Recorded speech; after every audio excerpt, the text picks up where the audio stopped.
지난 7월 11일 국민일보에 난 기사입니다. 그 제목이 뭐냐면 예수 이름으로 기도드립니다 라는 고백 이외에 미국을 감동시켰나 하는 그런 기사입니다. 그 내용은 이런 겁니다.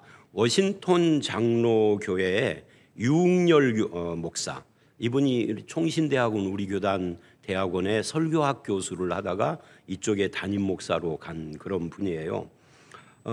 이 목사가 미국 버지니아주 상원의회의 개회기도를 드렸는데 종교가 다양하기 때문에 민감한 종교적인 표현은 자제해 주십시오 라는 공문을 받았음에도 불구하고 기도를 마무리할 때 예수님의 이름으로 기도합니다 라고 마무리를 했다고 합니다. 사실 우리들에게 있어서는 이 표현은 당연한 거죠. 왜냐하면 우리가 하나님 아버지께 나아가는 유일한 길이 예수님이다 라는 고백이 이 고백에 있는 거고, 이건 기독교 기도의 사활이 걸린 고백이기 때문에 그렇습니다. 그런데 2021년 1월 조 바이든 대통령 취임식 때도 전 국민이 지켜보는 가운데 취임식 기도를 한 목사가 있었는데요. 그 목사가 이렇게 기도를 했습니다.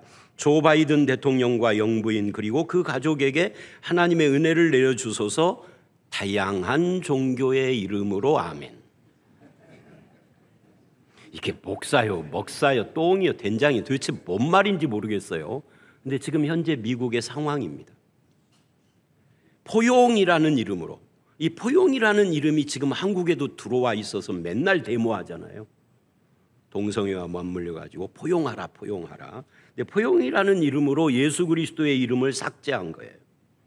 같은 해에 미국 하원 개원 기도회에 기도를 한 임마누엘 클레버리라는 목사의 기도는 이런 겁니다. 이 모든 것을 유일한 신 브라만 혹은 다른 다양한 종교에서 다양한 이름으로 불리는 신의 이름으로 기도합니다. 그리고 뭐를 해야 돼요? 예수님의 이름으로 기도합니다. 아멘을 해야 하는데 남자의 이름으로, 이 남자의 이름이 영어로 아멘이잖아요. 에이멘, 그죠? 발음이 비슷하죠. 또 여자의 이름으로 이렇게 기도를 목사가 그렇게 했답니다. 청교도가 세운 나라 미국에서 하나님이 사라지고 하나님의 이름이 부끄러워지는 그런 상황이 목사들 세계에서 나타나고 있어요. 그런데 한국인 목사가 예수의 이름으로 기도합니다 라고 하자 그것을 생방송으로 지켜봤던 수많은 미국 사람들이 전화를 하고 이메일을 보내고 손편지를 보내서 예수님의 이름으로 기도합니다라고 기도해 주셔서 감사합니다 라고 격려를 했다고 합니다. 목사가 예수의 이름으로 기도하는 것이 칭찬이 되는 시대, 사실은 그건 유치부 아이들도 그렇게 기도하는데 그게 칭찬이 되는 시대가 된 거예요. 세상 앞에서 움츠리고 세상과 교회가 화합하겠다고, 포용한다고, 진리를 포기하고 타협하는 그런 교회와 목사들이 늘어가는 시대에 하나님은 우리에게 뭘 기대하실까? 세상은, 안 믿는 세상은 우리에게 뭘 기대할까? 포기와 타협일까? 아닙니다. 불교 믿는 사람들은 열심히 불교를 똑똑똑똑 믿고 예수 믿는 사람은 예수 믿는 사람다운 모습을 보이라는 것이 하나님의 요구일 뿐만 아니라 세상의 요구이기도 해요. 세상에 지배당하는 교회를 보고 싶은 게 아닙니다. 세상 한복판에서도 당당한 그리스도의 제자로 살아내는 걸 안 믿는 사람들도 보고 싶은 겁니다. 오늘 본문은 바로 이 문제를 다루는데 약간 좀 포인트를 달리해서 다뤄요. 한마디로 말하면 교회 안에 들어온 세상입니다. 근데 이 문제를 푸는 데 있어서 4장은 3장과 같은 단어를 사용을 합니다. 그게 다툼이라는 단어예요. 그래서 3장 14, 16절에 독한 시기와 다툼을 말했는데 4장 1절은 너희 중에 싸움이 어디로, 다툼이 어디로부터 나오느냐 하고 반문을 한 다음에 너희 지체 중에 싸우는 정욕으로부터 나는 것이 아니냐라고 하고 2절에도 싸우고 다투는도다. 그러면서 야고보서 4장 1절로 5절은 그 싸움과 다툼을 정욕, 즉 욕심의 문제라고 하면서 이게 세상과 벗된 것이다. 하나님과 원수된 것이다 라고 말을 합니다. 그러니까 교회 안에 들어온 세상은 다툼의 모습으로 들어왔다 하는 거예요. 물론 또 다른 모습으로도 들어오지만 그것이 기도하고도 연결이 되고, 도표를 보겠습니다. 야고보서 4장 전체는 4개의 문단으로 나눠져서 오늘은 그 첫 번째 문단을 가지고 5절을 포함해서 설교를 하려고 그래요. 교회 안에 들어온 이 세속화의 문제는 싸우고 다투고 욕심내는 그런 교회이다 라는 것을 말하는 거죠. 그 중에 1절은 도대체 교회 안에서 싸우고 분쟁하는 이 분쟁이 어디서 오는 것인가, 이거를 다루는데 읽어보도록 하겠습니다. 시작. 너희 중에 싸움이 어디로부터 다툼이 어디로부터 나느냐? 너희 지체 중에서 싸우는 정욕으로부터 나는 것이 아니냐. 싸우는 정욕에다가 밑줄을 하십시오. 정욕은 욕심이에요.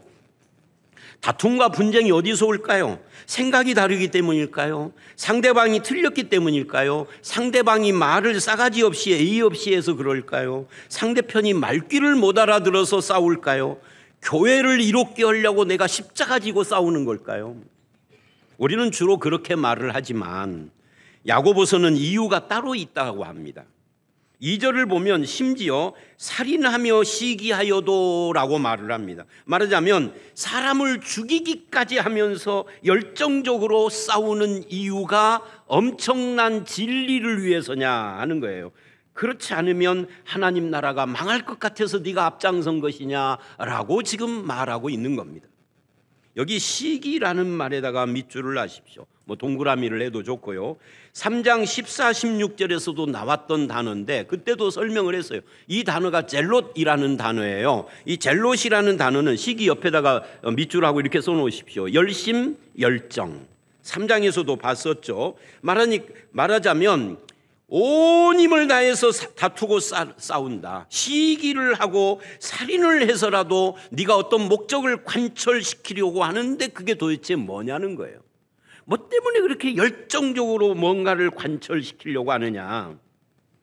예수님이 십자가에 죽으시고 부활한 후에 젤롯 땅, 이 젤롯 땅이 우리나라 성경에는 열심당이라고 합니다. 그게 원어의 뜻이 젤롯 땅이에요. 오늘 본문하고 똑같아요. 이 열심당들은 소장농들의 빈 문서를 태우는 것이 하나님의 정의고 하나님의 뜻을 이루는 것이라는 명분을 걸고 암살과 전쟁이라는 무력 수단을 동원해서 로마와 싸웠습니다. 그 결과 예루살렘과 성전이 돌 위에 돌 하나도 안 남기고 AD 70년에 완전히 멸망을 해서 1948년까지 갔고 그 성전은 아직도 못 짓고 있습니다. 2000년이 넘은 거죠.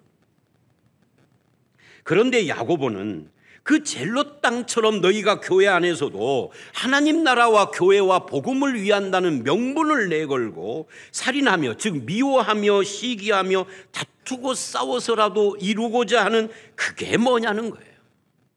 여러분, 이 문제에서 제일 어려운 게 뭔 줄 아세요? 대의 명분을 건다는 거예요. 사람들이 싸우는데 명분이 있는 겁니다. 이 명분에 있어서 세계적으로 가장 강한 민족이 어딘 줄 아세요? 대한민국입니다. 왜 그래요? 이시 조선 500년 유교 문화의 영향 때문에 한국 사람들은 이 대의 명분이 굉장히 강해요. 그래서 이 대의 명분을 사전에서 찾아보면 사람이 마땅히 지켜야 할 도리나 본분, 떳떳한 명분, 어떤 일을 꾀하는데 내세우는 구실이라고 그렇게 적혀 있어요. 그러니까 이 대의 명분을 내세워서 싸우니까 자기는 떳떳하다. 예수 믿는 사람은 하나님 나라를 위하여, 교회를 위하여, 명분이 그거죠. 복음을 지키기 위하여 진리를 사수하려고 그래서 싸우는 거예요. 그러나 앞에 내세운 그럴듯한 명분의 껍데기를 벗겨내면 그 속에는 사실은 세상적인 욕심, 이 정욕이라는 말이 조금 이따 설명하겠습니다만은 싸우기를 즐기는 못된 성품이 있는 겁니다. 그것을 1절은 너희 지체 중에서 싸우는 정욕으로부터 나는 것이다. 원인이 그거다 그러는데 여기 지체라는 말은 교회의 형제자매를 말하는 게 아니라 우리의 몸을 말하는 건데 말하자면 타락한 죄의 본성을 말하는 겁니다. 우리 타락한 죄의 본성 속에 정욕이 있는데 이 정욕, 헤도네라는 말은 1장 14절에서도 똑같은 정욕을 말하는데 그 에피수미아라는 단어와 사실은 한 그릇 같아도 원어는 다릅니다. 그러니까 1장 14절에서 말하는 그 정욕은 대상을 향하여 일어나는 욕망인데 4장 1절이 말하는 정욕 해도내는 그것에 머물러 즐기는 모습이라고 사전적 정의가 그렇게 돼 있어요. 그러니까 싸우기를 즐기는 거죠. 그러니까 그 성품 자체가 쌈박질의 달인인 거예요. 그걸 좋아하는 거예요. 그게 내가 살아가는 삶의 원인처럼 마치 거기서 힘이 나는 것처럼 사는 거예요. 옳고 그른 것은 중요한 것이 아닙니다. 그걸 대의 명분으로 내세웠지만 실은 싸우기를 즐기는 성품이 그 속에 있어서, 예를 들면 교회에서 직분 선거만 하면 높은 자리를 탐내고 체면과 명예를 중시하는 욕망 때문에 잡음이 생기는 것은 왜 그럴까요? 그게 천국 가는 거고 무슨 상관이 있나요? 예배당 건축하다가 목사와 장로가 추악한 이권이 개입되는, 그래서 다투는, 이건 도대체 뭘까요? 무슨 절차를 따지고 법과 규칙을 따지면서 싸우는 이면에는 뭐가 있을까요? 그 완고한 성품이 싸우기를 즐겨오는 거 아닐까요? 이 본문은 그렇다라고 한단 말이죠. 그 사람이 옳고 그름을 따지는 것은 그저 대의 명분을 내세우기 위한 것이고, 저 겉으로는 진리를 위한 투쟁, 교회를 위한 투쟁인데 사실은 죄인의 본성을 덮은 위장이단 말이죠. 어떤 고상한 명분을 내세워도 다툼의 정욕과 패거리로 나누어 싸우기를 즐기는, 그러니까 시기하고 헐뜯고 다투고 남의 욕하고 하는 것이 내가 살아있는 존재감을 느끼는 그런 거예요. 아니라고 말할 사람 있으면 저에게 개인 이메일 주십시오. 얼마든지 사례를 들어 증명할 수 있어요. 자기 안에 심겨진 말씀에서 나오는 것이 아닙니다. 하나님의 말씀을 온유함으로 받은 사람의 모습이 아닙니다. 우리가 3장에서 본 것처럼, 1장에서 본 것처럼 하나님의 말씀은요, 온유함으로 받아야 해요. 온유함이 빠져버리면 그건 말씀을 핑계댄 거예요. 명분일 뿐이에요. 위로부터 오는 지혜가 아닌 거예요. 세상적이고 마귀적인 지혜인 거예요. 그래서 아무리 다투고 싸워도 얻지 못한다. 이 2절 말씀, 이 얻지 못한다, 이 말은 뭐예요? 영혼에 만족이 없다예요. 우리 한번 2절 읽어보도록 하겠습니다. 시작. 너희는 욕심을 내어도 얻지 못하며 살인하며 시기하여도 능히 취하지 못함으로 다투고 싸우는도다. 너희가 얻지 못함은 구하지 아니하기 때문이요. 2절 3절은 좀 해석이 필요합니다. 자, 얻지 못한다, 이 말은 영혼에 만족을 주지 못한다는, 왜 그럴까? 이유가 뭘까? 무언가를 얻으려고 애를 씁니다. 막 기도를 합니다. 그런데 그 대상과 방법이 잘못됐습니다. 목적이 잘못됐습니다. 그래서 그 목적을 채우고 얻었어도 열매가 좋지 않습니다. 그래서 얻지 못함은 구하지 않기 때문이라는, 이 구하지 아니한다라는 말은 구한 결과가 아무것도 아니기 때문에 구하지 않은 것과 같다라는 뜻이에요. 기도를 안 한다는 것이 아니에요. 기도를 누구보다 열심히 하는데 그건 기도가 아니라는 거죠. 야고보서 1장 15절을 보면 이런 말씀이 있습니다. 읽어봅니다. 시작. 욕심이 잉태한 즉 죄를 낳고 죄가 장성한 즉 사망을 낳느니라. 욕심, 죄, 사망, 이게 쭉 가는 거잖아요. 그러니까 구했는데, 열심히 구했는데, 기도도 하고 추구를 했는데 죄야. 욕심에서 나온 죄야. 죄의 결과, 잉태물은 뭐예요? 사망인 거죠. 그러니까 뭐예요? 기도했는데 결과가 사망이면 기도 안 한 거죠. 그거는 누구보다 열심히 기도했지만 기도는 아닌 거예요. 왜? 기도라는 것은 내가 욕심으로 얻는 것이 아니기 때문에 그렇습니다. 기도라는 것은 내가 원하는 것을 잘못된 목적과 방법으로 얻고자 다투고 그러는 것이 아닙니다. 오히려 어떤 목적을 이루기 위하여 자기 이익이 된다면 무슨 짓을 하고자 하는 그런 기도가 아니라 하나님의 뜻을 구하는 것이 기도이기 때문에 그렇습니다. 자기의 욕심을 비전으로 포장을 해서 담력의 기도, 그 기도로 얻어진 것은 하나님과 원수된 거예요. 자신을 점검해야 합니다. 인생 살아가는데 욕심이 필요 없다가 아닙니다. 적당한 욕심은 필요합니다. 욕심이 죄도 아니에요. 예를 들면 잘 살고자 하는 욕심, 죄입니까? 아니죠. 그것 때문에 우리나라가 이만큼 산 거죠. 공부하고자 하는 욕심, 그거 괜찮은 거죠. 탁구 칠 때 승부욕, 그거 괜찮은 것입니다. 삶의 의욕, 이거 없으면 죽죠. 삶의 의욕이 있어야죠. 욕심이 죄라는 것이 아니라 문제는 그 욕심이 하나님 자리를 대신한다는 뜻이에요. 그래서 4절이 말하는 것처럼 욕심이 하나님을 대신하니까 세상을 끌어들이는 거예요. 내 욕심을 이루기 위해서 기도하지만 세상을 끌어들였어요. 세상과 벗이 됐어요. 성도 안에 심긴 말씀이나 위로부터 오는 지혜를 따르는 것이 아닌 겁니다. 화평 가운데 온유함으로 행하는 것이 아니라 세상 지혜를 따라서 다투고 싸우고 시기하는 겁니다. 그러므로 구하지 않기 때문이라는 것은 기도 안 했다가 아니라 구한 것이 처음부터 하나님의 뜻이 아니었다. 기도는 하지만 자기 욕심을 채우려는 기도일 뿐이었다. 왜 그랬을까? 그 대답을 3절이 합니다. 읽어봅니다. 3절 시작. 구하여도 받지 못함은 정욕으로 쓰려고 잘못 구하기 때문이라. 형식적으로는 하나님께 구했지만 실제로는 그들이 구하는 목적이 자기 욕심, 정욕이었다는 거죠.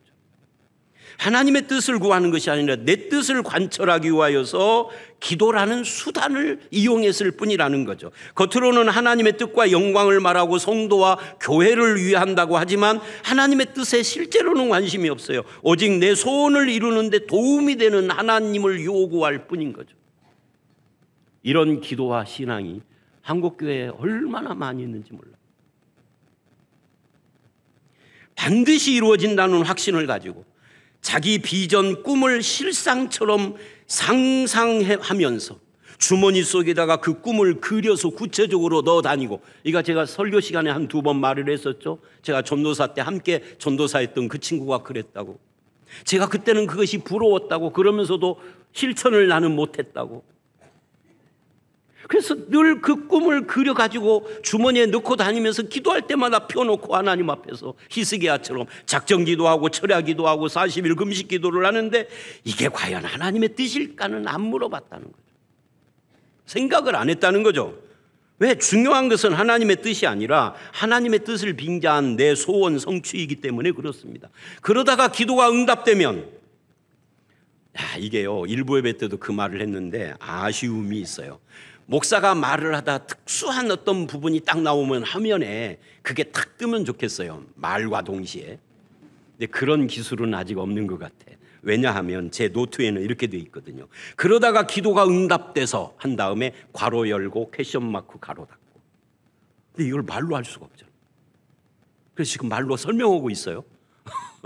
그러니까 그러다가 기도가 응답되면 퀘션, 왜? 이게 응답일까? 어쨌든 응답이라고 하니까, 그래서 부자가 되고 출세를 하면 그 삶에 하나님의 마음을 담아내는데 아무 관심이 없다면 그게 하나님의 뜻일까? 그게 하나님의 응답일까? 그게 참 기도일까? 성경은 너 아니라고 그러. 가난한 사람 무시하고 사치하며 돈을 뿌리며 갑질하고 누군가를 착취하고 돈과 자리의 힘으로 횡포를 부립니다. 이것이 어떻게 기도의 응답이며 하나님을 믿는 신앙생활이겠어요? 내 자식에게 솔로몬 같은 지혜를 주십시오. 기도해서 내 자식이 1등을 했습니다. 전교 1등, 서울대를 들어갔습니다. 카이스트를 나왔습니다. 미국 유학도 갔습니다. 돌아와서 높은 자리에 앉았습니다. 그리고 권력의 횡포를 부립니다. 부정부패의 우두머리가 됐습니다. 이게 어떻게 하나님의 응답이냐고요? 어떻게 그것이 기도냐고요? 아니죠. 그런데 기도 응답이라고 철석같이 믿는 하나님의 원수된 자들이 교회 안에 우글거립니다. 그런 사람들을 간증자로 모십니다. 이게 어떻게 신앙이냐고요? 출세하고 힘을 얻게 해달라고 해서 그 자리에 앉은 다음에 그렇게 세상의 잔꾀를 부려서 그렇게 사람들 앞에 하나무인 무식한 자를 짓밟으며 그렇게 산다면 어떻게 그것이 참 기도의 응답이냐고요? 결국 믿습니다. 그렇게 될 줄로 확신합니다. 라고 기도한 것은 자기 뜻에 대한 확신일 뿐인 거죠. 하나님으로 포장한 거죠. 하나님께 구한다는 것은 내가 정한 그것을 내 방법대로 구하여 얻는 것이 아닙니다. 내가 원하는 것이 무엇인지, 그걸 얻는 방법은 무엇인지, 그 목적은 무엇인지까지도 하나님의 뜻과 방법과 일치해야 하는 것이 참 기도라는 이야기예요. 그렇게 해서 얻은 것을 어떻게 사용할 것인지, 이것도 하나님의 뜻을 따라야 드디어 기도가 완성된다는 거죠. 하나님은 그런 기도를 응답하시는데 그 응답은 항상 선하고 생명의 열매가 풍성히 나타나는 거예요. 그렇지 않은 기도는 심지어 소위 응답을 받았어도 하나님께 구한 것이 아니다. 그게 2절, 3절 말씀의 핵심입니다. 그러면서 4절, 우리가 그렇게 다투고 싸우며 구해도 얻지 못하는 근본 원인이 무엇일까를 4절에서 대답을 합니다. 우리 한번 4절 읽어봅니다. 시작. 간음한 여인들아, 세상과 벗된 것이 하나님과 원수됨을 알지 못하느냐? 그런즉 누구든지 세상과 벗이 되고자 하는 자는 스스로 하나님과 원수되는 것이니라. 여러분, 이 말씀이 참 재밌어요. 세상과 벗된 것은 하나님과 원수라는 말을 두 번 반복해서 사용하고 있는 것을 눈여겨보십시오. 교회나 성도는 하나님이 임재하는 존재입니다. 임마누엘이라고 그러죠. 그래서 교회는 하나님이 임마누엘, 임재하는 곳입니다. 자, 그러면 하나님이 임재하는 곳은 어떤 일이 일어나야 되나요? 하나님의 뜻이 하늘에서 이루어지는 것처럼 그곳에서도 이루어져야 합니다. 이게 주기도문이죠. 그런데 하나님이 주인이고 하나님의 뜻이 통해야 하고 하나님의 은혜와 영광이 드러나야 하는 그 교회에 세상이 들어와서 세상이 주인 노릇을 하고 세상 정신과 뜻이 통하는 것이 돼버렸다면 그것을 어떻게 교회라고 할 수 있어요? 교회라는 이름의 세상이죠. 그렇게 세상 정신이 하나님의 뜻이 되어서 행세하는 곳에서 이루어지는 모든 종교 행위, 예배, 기도, 찬송, 무슨 헌금, 헌신, 봉사, 교육, 이 모든 것은 하면 할수록 하나님의 슬픔입니다. 그래서 욕심이 행동의 원리, 신앙의 원리가 되고 자기가 높아지고 영광을 받으며 은혜가 아닌 다툼의 정신으로 지배를 받으며 하나님의 뜻과 의가 아니라 내 뜻과 내가 속한 집단의 뜻이 좌우되는 그 세속화된 교회죠. 우리 교회는 다행히 그런 건 없는 것 같습니다만은 교회 안에 분파들이 있어가지고서 자기 집단을 위하여서 교회를 막 흔들어. 우리 교회는 아직 그게 안 보이기는 해요. 어떤 분이 그러더라고요. 우리 교회는 그게 안 보이는 이유가 뭐냐면 목사님이 설교 시간에 목소리를 너무 세게 해서 그런데. 그 말 듣고 가만히 생각해 보니까 맞는 것 같기는 해. 제가 사실은 굉장히 부드러운 남자거든요. 실제로는. 아니 정말이에요. 하는 말이 아니에요. 설교단에서만 내려오면은 말도 그렇게 많이 하지도 않아요. 세게도 않고. 설교단에만 올라가면은 세게 말을 하니까 사람들이 패거리 져서 쪽을 쓰지를 못하는 거지. 그래서 어떤 분들은 속으로 저 목사 은퇴만 해봐라. 하나님 그들에게 심판하소서. 그런 마음이 혹시 있는 사람 하나님 징계하소서.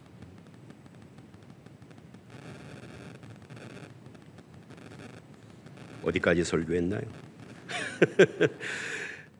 그래서 그 종교적인 용어를 사용하는 것만 세상과 다를 뿐이지 그 말과 행동과 생각과 계획이 세상 정신이 지배한다면 그건 교회가 아닙니다.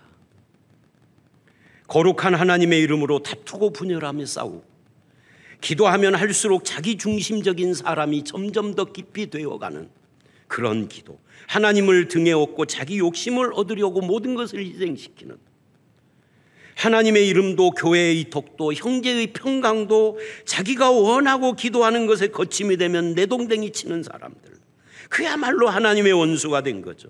그런 상태에서 기도하는 것은 심리적인 위안 자기 최면일 뿐입니다. 진정한 기도가 아니에요. 그것을 간음하는 여인들이라고 한 겁니다. 여자라는 말이 아니에요. 그리스도의 아내요 신부인 교회와 성도들이 간음한다 그 말이죠. 그리스도의 신부인데 이 세상을 살아가는 방식과 그 정신이 시기다툼이에요. 정욕에 사로잡혔어요. 그러니까 간음이라는 거예요. 세상 사람들이 세상 따라가면 간음이라고 하지 않습니다. 그러나 예수의 신부된 사람이 세상 따라가면 간음이라고 하는 겁니다. 교회의 일은 거룩하고 가정일, 직장일, 장사하고 친구 만나는 것은 세상적이다라는 말이 아닙니다. 일의 종류가 아니에요. 오해하면 안 됩니다.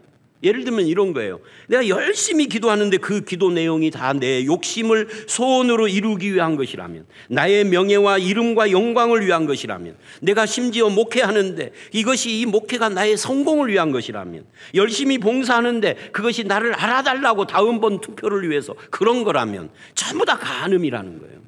근데 반대로 내가 장사를 하는 집사인데 그것이 하나님의 영광을 위한 목표와 자세를 갖고 있다면 그건 세상적인 일이 아니라 하늘의 일이라는 거예요. 그 장사가 결국은 일의 종류가 아니에요. 자세입니다. 이 사람들은 하나님을 버린 것이 아니에요. 주일이면 여전히 교회에 와서 우리들처럼 예배하고 기도하며 하나님을 사랑한다고 하는데, 문제는 그 마음 반대쪽에는 세상이 동시에 있다는 거죠. 그래서 간음이라고 그러는 거예요. 하나님이 계시할 자리에 다른 것이 끼어왔다는 거예요. 자기를 지켜 세속에 물들지 않아야 할 교회와 성도가 그 생각과 말과 행동이 세상적이라는 거예요. 그 목사가 설교할 때는 굉장히 신앙적이고 거룩하고 옳은 말만 하는데 함께 밥을 먹으면서 이야기를 들어보니까 굉장히 세속적인 거예요. 그래서 제가 성도들하고 밥 잘 안 먹고 싶어. 왜요? 조금 속되게 표현하면 뽀록 날까 봐. 이거 농담인 거 아시죠? 실제로는 저는 식사 초청 거절 않고 다 합니다. 다 합니다. 그런데 말하자면 그렇다. 설교할 때 하는 말은 정말 성경적인데 밥 먹으면서 하는 말은 맨 뭐 주식 이야기 같은 거 나오고 맨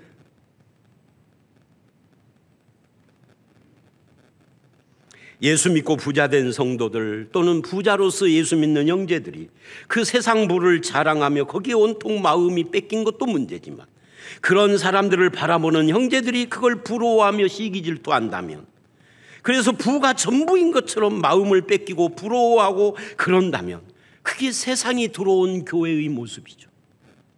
그런 사람은 교회 안에 있으면서도 세상적일 수밖에 없어요. 교회 안에 그런 하나님의 원수가 수두룩합니다. 여러분은 어떠신가요? 그렇게 세상이 우리 마음에, 우리 삶에 들어오면 어떤 일이 일어날까요?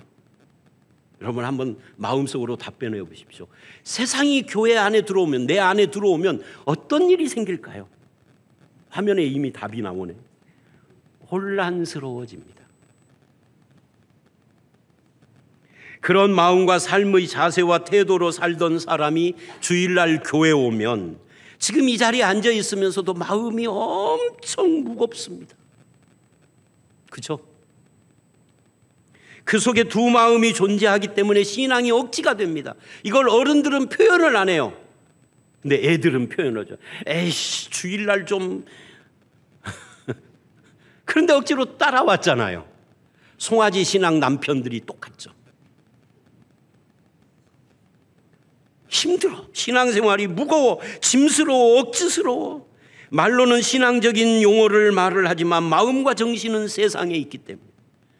미혼 처녀에게, 이거 옛날 이야기입니다, 두 군데서 혼담이 들어왔대요. 동쪽에 사는 남자와 서쪽에 사는 남자인데, 동쪽에 사는 남자는 집안이 좋고 돈이 많은데 얼굴이 못생겼대. 서쪽에 사는 남자는 가난한데 얼굴이 엄청 잘생겼대. 그래서 아버지가 딸에게 말을 했어요. 네가 동쪽으로 가고 싶으면, 시집 가고 싶으면 왼손을 들고, 서쪽으로 시집 가고 싶으면 오른손을 들어라. 그랬더니 이 처녀가 아버지 말이 떨어지자마자 두 손을 들었대. 그래서 아버지가 물어봐, 아니 왜 두 손을 들었느냐 그랬더니 이랬대요. 밥은 동쪽에서 먹고 동가식, 잠은 서쪽에서 자면 되지 않겠습니까? 그죠? 서가숙. 이게 고사성어예요. 동가식 서가숙. 욕심에 눈이 어두워져서 마음이 혼란스러운 것이 드러난 거죠. 혼란스러우니까 선택을 할 수가 없는 거잖아요. 꼭 우리 이야기하는 것 같아요. 그것을 사절은 하나님과 벗된 것이라고 그래요. 하나님의 친구인 우리 성도들이 세상과도 친구, 양쪽에 친구를 두고 있으니 헷갈리고 혼란스럽고, 그런 마음으로 교회를 오니 마음이 무겁고 짐스러운 거예요. 가끔 성도들 중에 믿는 것이 어려워요, 신앙생활이 힘들어요 그래요. 저는 목사 되기 전에도 신앙생활이 힘들다고는 생각하지 않았어요. 왜 신앙생활이 힘들고 어려울까요? 여러 가지 이유가 있지만 핵심은 그 속에 두 마음이 있기 때문이에요. 하나님을 믿지만 세상과 벗된 상태에 있기 때문에 혼란스러운 겁니다. 힘든 겁니다. 그러나 한쪽을 내려놓고 한쪽을 들어보십시오. 만약 둘 중에 하나를 정해보란 말이죠. 세상을 정하면 마음이 편해집니다. 하나님 버리면. 해보세요. 하나님 버리고 세상만 붙잡으면 그때부터는 기쁨이 옵니다. 그게 세상적 기쁨이 문제가 되는 거죠. 반대로 세상을 내려놓고 하나님만 붙잡아 보십시오. 그래도 똑같습니다. 마음의 평강이 옵니다. 기쁨이 옵니다. 흔들리지 않습니다. 혼란하지 않습니다. 양손에 떡을 들고 있으면 부담스럽습니다. 한쪽을 내려놔야 합니다. 그러면 마음이 홀가분해지고 신앙생활이 힘들지 않아요. 편해집니다. 기뻐집니다. 이것을 보여주는 성경의 사건이 하나가 있어요. 그게 사도행전 8장입니다. 사도행전 8장 39절에 이디오피아 여왕 간다게의 넷이 국고를 맡은 넷이니까 우리나라로 말하면 기획재정부 장관이에요. 근데 그때는 우리나라에 뭐 1년짜리 2년짜리 목숨이 그렇지만 그때는 그냥 한 번 맡으면 평생 그 자리에 있는 거니까 얼마나 권세가 대단해. 이 사람이 예루살렘에 예배하러 왔다가 돌아가면서 어디서 구했는지 몰라도 구약 성경을 펴들고 읽는데 이사야 53장을 읽었습니다. 이사야 53장 우리 다 아는 구절이잖아요. 그가 채찍에 맞음으로 우리가 나음을 얻고 예수님 이야기를 하는 거잖아요. 근데 이게 무슨 뜻인지를 모르겠어. 그러니까 빌립이 성령의 인도로 가서 네가 읽는 거 깨닫느냐 모르겠는데 모르는데 졸지도 않아. 우리는 모르는 책 읽으면 졸립잖아요. 재미가 없으니까. 졸지도 않고 집중을 하고 있는데 모르는 거예요. 그래서 그 글을 통하여서 빌립이 예수를 정하여 그를 믿게 하고 믿고 나니까 세례 받겠다고 그래서 세례를 주고 그 다음에 이렇게 말을 합니다. 세례를 받은 뒤에 기쁘게 길을 갔다 그래요. 기쁘게. 이 기쁘게라는 말이 영어 성경에 전에도 한 두 번 정도 제가 이거 설명을 한 적이 있을 거예요. 리조이싱 그래요. 리조이스, 리조이싱. 이게 사전에서 찾아보면 환호하며 그런 뜻이에요. 그러니까 이런 거죠. 예수를 믿고 세례를 받은 이 이디오피아 내시가 윗주리를 벗어서 흔들면서 갔다는 거예요. 야, 나 이제 하나님의 자녀다. 나 이 구원받았다 하면서 리조이싱 하면서 막 그냥 발이 둥둥 떠서 갔다는 거예요. 그래서 그 결과가 뭔 줄 아세요? 서양 선교사들이 18세기, 19세기에 이디오피아를 처음 들어가 깜짝 놀라서 국민의 80%가 기독교인이야. 이미 선교사가 간 적이 한 번도 없는데 그 아프리카에 주변에 있는 나라들을 예수 믿는 사람은 단 한 명도 없는데 이 나라만 예수쟁이들이 우글우글 하는 거예요. 도대체 이게 어떻게 된 것이냐? 역사를 아무리 이렇게 뒤져봐도 선교한 그 역사 흔적이 없어. 오직 한 군데 사도행전 8장 이 내시가 기쁘게 예수 믿고 리조이싱하며 그 나라로 돌아간 거 이것밖에 없어. 한 사람의 변화가 오직 예수를 믿고 이 양손에 든 떡, 이 혼란스러운 마음이 아니라 한 손에 떡을 버리고 오직 예수 그리스도를 붙잡은 그 기쁨으로 갔던 이 사람 하나가 이런 엄청난 영향을 미친 겁니다. 여러분이 여러분의 삶의 현장에서 그런 성도가 되시기를 주의 이름으로 축원합니다. 양손에 떡 내려놓으시고 한쪽만 붙잡으세요. 세상과 벗된 두 마음 때문에 헷갈리는 혼란스러운 마음을 해결하려면 그냥 간단하게 주일날 교회 오는 것이 무겁고 억지스러운 이것을 해결하려면 한 손에 떡을 내려놔야 합니다. 그러면 선명해집니다. 짐스러웠던 하나님이 평안의 근원이 됩니다. 부담되었던 신앙이 맑은 샘물을 끊임없이 흘러내는 감사의 샘으로 바뀌게 됩니다. 그렇게 세상과 벗된 손을 내려놓으면 야고보서 4장 8절 다음 주에 설교할 본문에 이렇게 말을 해요. 그러면 하나님을 가까이 하는 삶을 살아야 한다라고. 그것이 되려면 하나님을 가까이 한다라는 말을 고치면은 한 손의 떡을 내려놔라는 거예요. 이것을 전주대 한병수 교수는 우리 교회 한 두 번쯤 왔었죠. 이렇게 표현을 했습니다. 하나님과 가까우면 세상에 부러운 것 하나도 없다라고. 이분이 이런 말을 해요. 어느 백발 석학과 서신 교환을 해도 무슨 대단한 지성의 반열에 가담한 것처럼 흥분하며 호들갑 떨지 않습니다. 어느 유명인과 밥상 마주한 것을 무슨 인생의 훈장으로 여기지도 않습니다. 고위 권력자와 손금 좀 보겠다고 권력에 목마탄 것처럼 유세 부리지 않습니다. 사람 자랑하는 거 아닙니다. 교주 만들기와 따르기는 멀리 있지 않습니다. 하나님을 알고 그분을 가까이 함 자체가 부러울 게 없어지는 최고의 복이기 때문입니다. 그런 복을 시시하게 여깁니다. 지갑에 들어가는 복만을 복이라고 감쌉니다.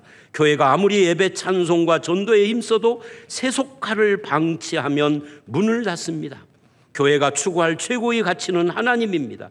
사랑과 정의라는 그분의 성품이고 그 성품을 이웃에게 무상으로 나누는 사랑이며 교회의 1순위 기호가 그쪽으로 기울어야 교회도 살고 세상도 삽니다. 저는 이거를 읽으면서 200% 아멘 그랬어요. 그리고 그렇게 교회 안에 들어온 세상의 모습 중에 하나가 뭐냐 하면은 복음이 아닌 복인 겁니다. 예수 믿고 복 받으세요가 바로 그런 세상 정신이 교회에 들어온 대표적인 모습이에요. 부끄러운 줄도 모르고 예수 믿고 복 받으라는 말을 짓거리고 다니는 이 이상한 기독교인들.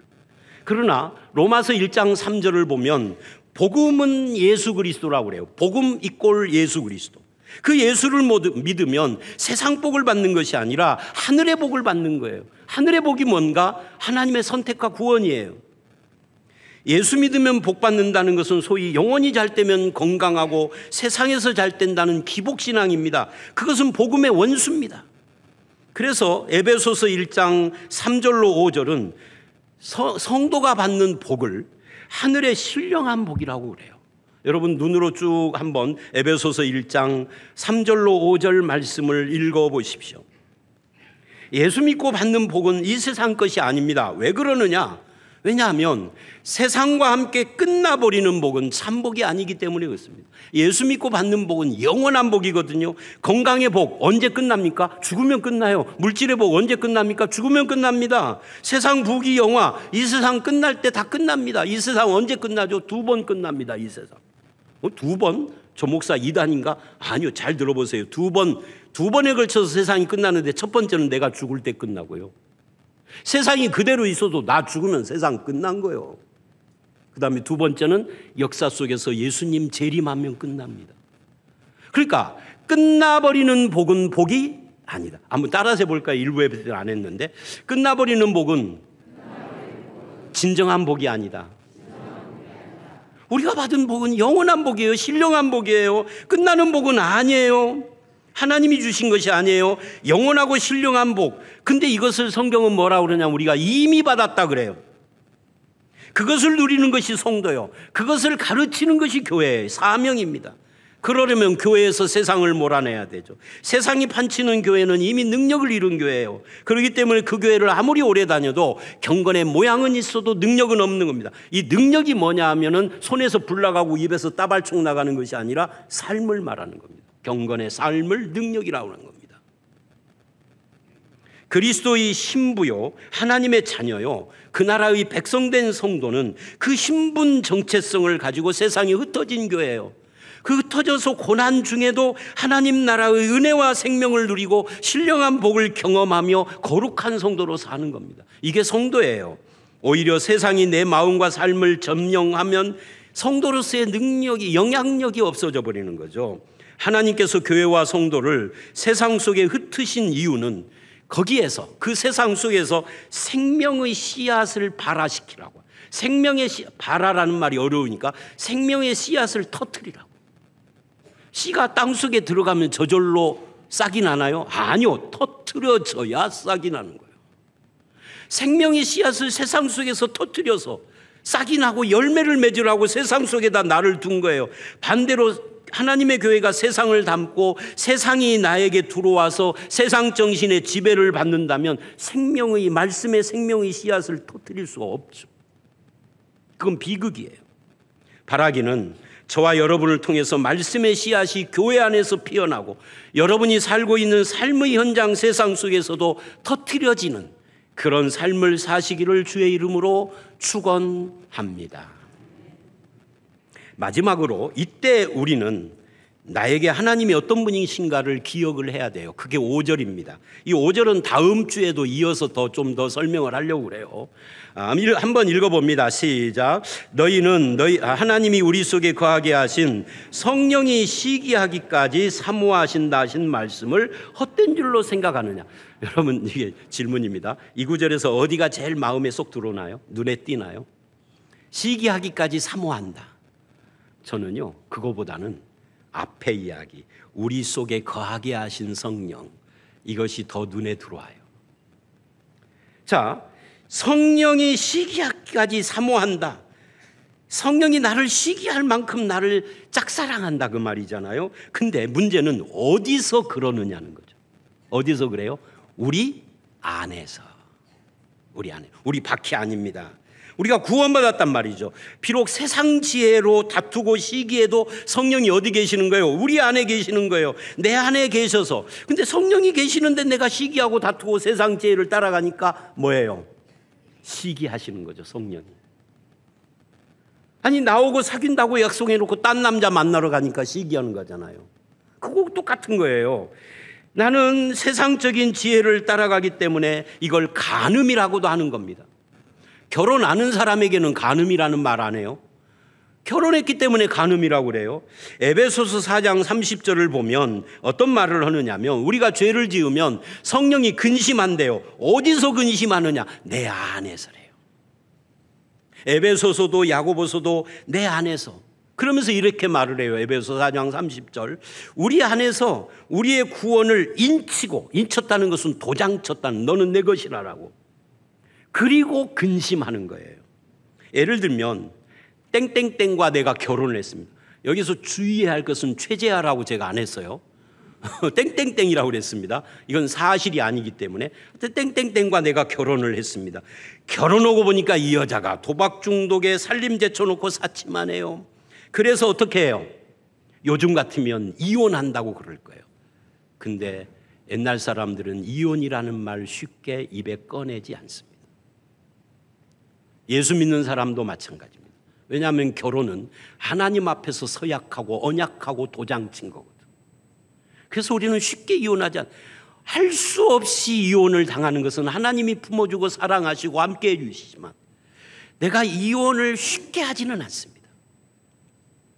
어쨌든 그래서 아무리 사치하고 도박 중독에 빠졌어도 결혼을 할 수가 없는데, 도장을 쳤기 때문에 하나님이 짝지어 주신 것을 바꿀 수가 없는데 이 여자가 도박만 하고 있으니 뭐 한다?